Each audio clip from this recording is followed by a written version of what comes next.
Witam.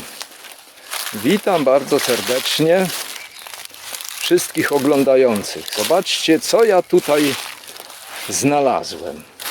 Znalazłem śledziennicę. Oto śledziennica. A skoro znalazłem śledziennicę, to zapowiadam filmik o śledziennicy. I właśnie jesteście w tym filmiku. Część poleci tu z lasu, a część ze studia. Studio oczywiście w bardzo dużym cudzysłowie. Zapraszam do oglądania dalszej części filmu. Śledziennica. Milzkraut. Wiosenne ziele. Preferuje cieniste lasy liściaste obszary lasów mieszanych, mokradła, wilgotne zarośla. Mała roślinka o wielkiej mocy, bo zastosowanie ma w przypadkach np. stanów zapalnych, czyli działa przeciwzapalnie po prostu. Działa także odtruwająco, odżywczo, moczopędnie, żółciopędnie, przeciwwysiękowo, a także przeciwwirusowo. Cytotoksycznie, estrogennie i nawet przeciwnowotworowo. Tu znalazłem taką roślinkę, zapewne pójdzie ze mną. Natomiast pozostałą część filmu dotyczącego tejże właśnie rośliny o nazwie śledziennica, jak sama nazwa wskazuje, dobra naśledzione,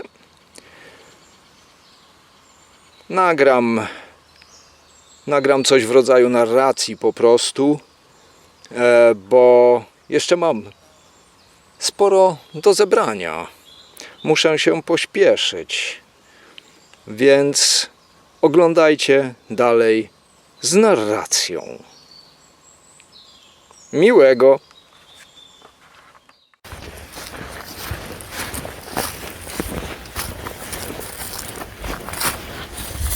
O!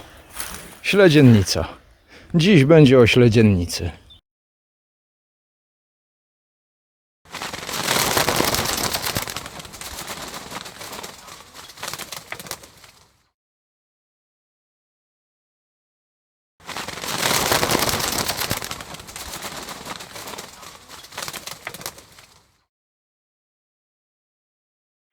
Witam w dziale ziół. Przyjrzyjmy się bliżej tej roślinie o nazwie śledziennica. Nazwa niemiecka brzmi Milzkraut, a łacińska herba chryzospleni. Śledziennica kwitnie od marca do maja. Najłatwiej można ją wypatrzeć wczesną wiosną, później przykrywają ją różne większe i znacznie większe rośliny. W okresie wczesnowiosennym łatwo rzuca się w oczy, także dzięki swojemu żółto-zielonemu zabarwieniu.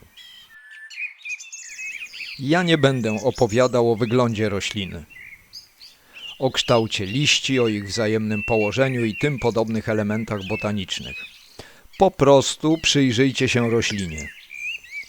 Nie będę także opowiadał o tym, jakie to złożone związki zawiera omawiana roślina, ponieważ nie będziemy się tu przygotowywać do egzaminów, lecz zajmiemy się praktycznym zastosowaniem ziół, tak jak czynili to przodkowie. Ze świeżego lub suszonego ziela można robić wyciągi alkoholowe i wodne.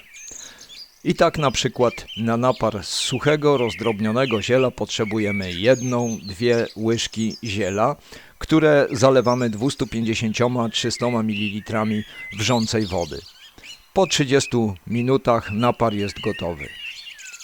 Na napar z ziela świeżego bierzemy 4 łyżki rozdrobnionego ziela i taką samą ilość wody.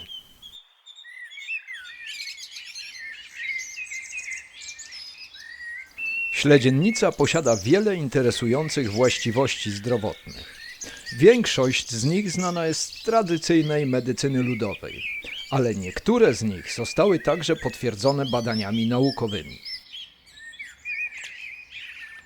Kilka przykładów publikacji badań przytoczę na końcu w formie pisemnej. Herba chryzospleni wykazuje szereg korzystnych właściwości. Badania naukowe sugerują, że ma działanie moczopędne, przeciwzapalne oraz antybakteryjne. Istnieją również dowody na to, że ekstrakty z tej rośliny mogą aktywować układ odpornościowy.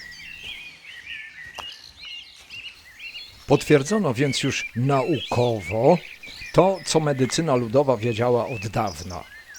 Nie potwierdzono jeszcze wszystkich właściwości przypisywanych tej roślinie przez medycynę ludową, ale zapewne również te pozostałe zostaną kiedyś potwierdzone. Tym samym potwierdzone zostanie to, że medycyna ludowa po prostu wie i już.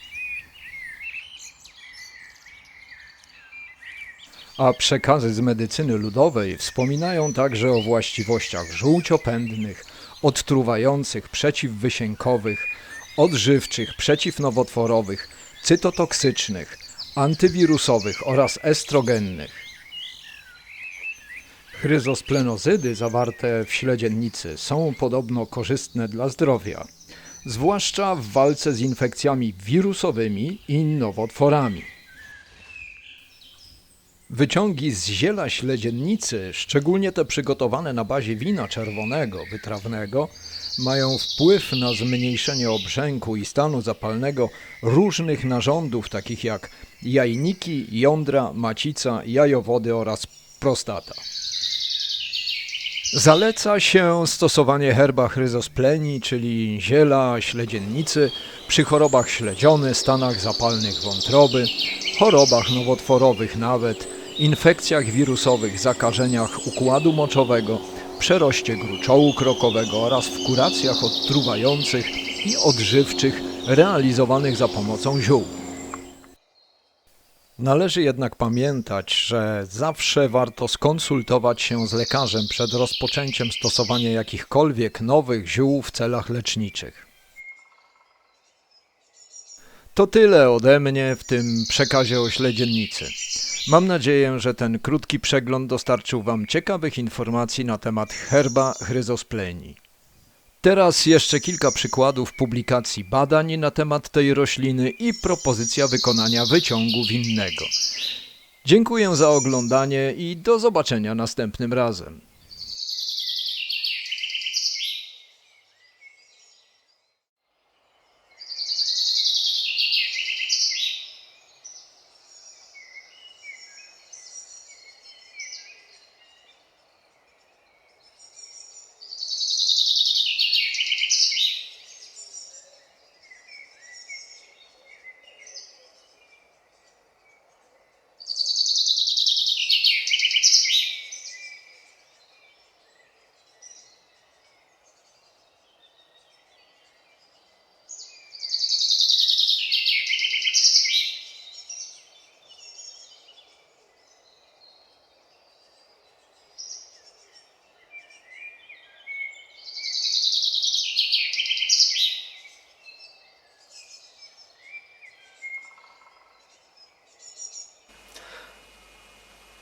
A teraz przy okazji opowiadania o śledziennicy, tak na szybciutko, na króciutko, bez wielkiej filozofii, przepis na winny wyciąg ze śledziennicy. Bierzemy sobie na przykład dla uproszczenia, później każdy sobie przeliczy według uznania, według potrzeb, według posiadanego materiału. Każdy sobie to odpowiednio dobierze. Moje proporcje proponowane przeze mnie są następujące. 120 g śledziennicy. Tu w tej miseczce mam 120 g śledziennicy. Materiał zielarski przeznaczony do wykonywania wszelkiego rodzaju ekstraktów powinien być możliwie drobny, czyli możliwie mocno rozdrobniony. Nie będziemy tego przemielać, czyli przepuszczać przez maszynkę na przykład do mięsa. Pokroimy to po prostu nożem ceramicznym. Tu jest 120 g śledziennicy. Taka kupeczka. Tyle trzeba uzbierać, żeby to było 120 g śledziennicy. Jeżeli już mamy tę śledziennicę, to po prostu siekamy ją na drobno za pomocą ostrego noża ceramicznego, żeby to gładko szło. Możliwie drobno pokroimy materiał, z którego będziemy robili wyciąg winny. Gdzieś od czasu do czasu zaplączą nam się jakieś większe części, to się je dobije. Śledziennicy to się zapewne nie będzie podobać, ale Leszy dał te właśnie rośliny dzisiaj. Są świeżo zebrane. Wróciłem dosłownie 15 minut temu z lasu. Teraz zrobimy małą przerwę, bo przecież nie będę nagrywał 20 minut krojenia śledziennicy, prawda? Ja tu mam już część materiału posiekanego. To jest tyle, ile potrzeba na słoiczek, powiedzmy standardowy, taki jaki u nas występuje w sprzedaży, 900 ml. Ja mam tutaj słoik 2-litrowy, więc sobie muszę dorobić materiału. Jedna porcja, tutaj na ten mój przypadek trochę więcej mi potrzeba do następnego ujęcia. To ja już materiał rozdrobniłem. Możemy go dać do słoika. Przygotowałem pierwszą dawkę wina, którą pomieszam ze spirytusikiem. Spirytusik mieszamy z winem. Ja to robię tak, żeby uzyskać roztwór o stężeniu 25-26%. Moje wino ma 13%, więc dodałem 140 ml spirytusu 90% do 13% wina w objętości 750 ml. Takim roztworem zalejemy sobie śledziennicę w 900 ml słoiku po prostu do pełna. Ja mam troszeczkę materiału więcej, bo jak mówiłem, mam 2-litrowy słoik. Już jest opisany. Jednocześnie to jest przepis. No i tak sobie załadujemy część tego materiału do słoika.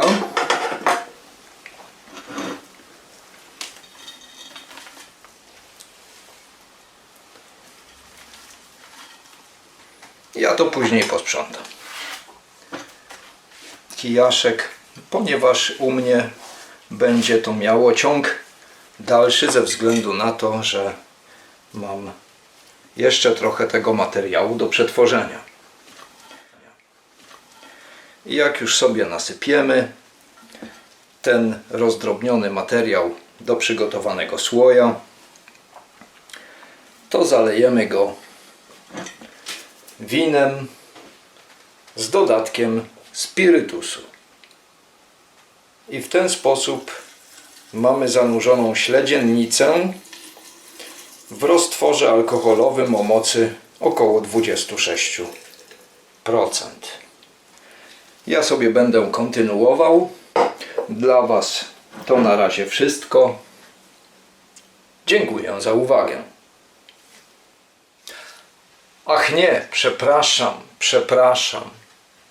To niech sobie postoi przynajmniej 2 tygodnie.